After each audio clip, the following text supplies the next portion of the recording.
They would come and stage Soiree Musicale from notation and at the same time teach us.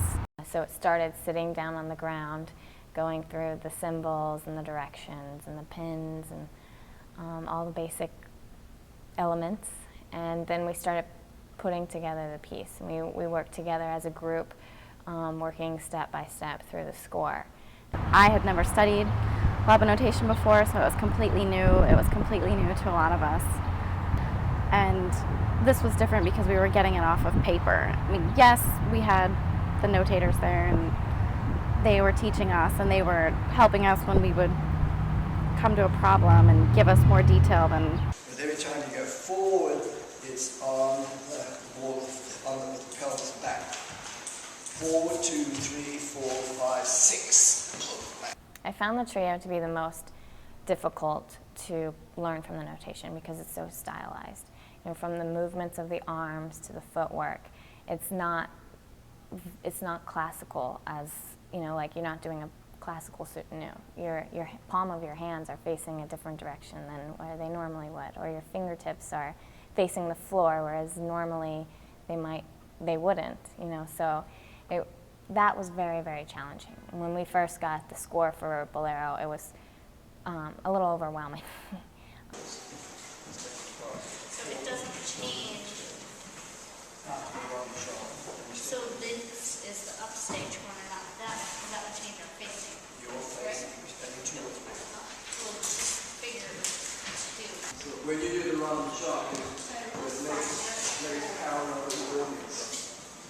That was right, do it to you. Everybody who does this round shot, 2 legs on the outside. So we just sort of run, we stay this So way. parallel with the audience when you do that.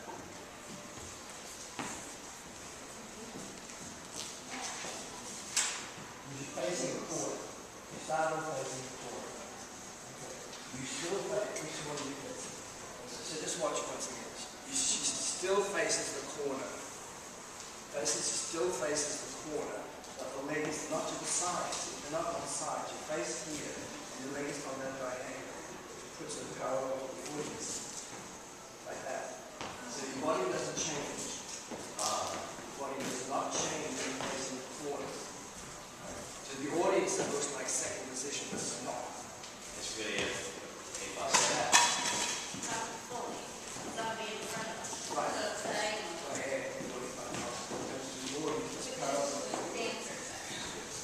Like in the duet that I learned, it was a lot of little pas de basque steps.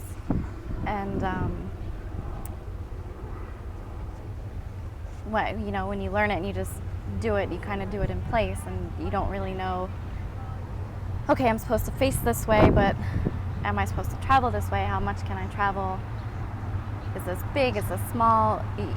I didn't really know, and Una actually would tell us, that it was supposed to eat up space, so we would have to, charge forward and then charge back.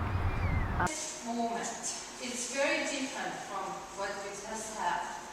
And it says that the jeté should be like an explosion that would explode, and then this should be very soft and almost like caressing your leg. The Juilliard video was an older video, so you could see the bodies, you could see sort of where they were in the space, but it wasn't the clearest of pictures, so we missed out on a lot of detail learning from that video. So that's where the notation really came in to get the detail of the steps. In video, you lose a lot of those little nuances that are usually put into the score of the Labanotation. So I feel like after generation and generation of learning it from a video, a piece can become watered down because those little things aren't in it. And in a piece like Soiree Musicale, those nuances are very, very important. Well, when someone comes in and stages a ballet, they usually get up and demonstrate it and put you in your place and tell you exactly what counts maybe or what the music is. Working with someone who is coming in and setting it, who's done the piece and knows the piece inside out, is a really great way to keep the dance alive. But in that same respect, maybe having someone who can read Labanotation in the room at the same time as that person who's done the piece. So then the Labanotation person's maybe checking what the setter is doing, making sure everything is correct and that they're remembering correctly.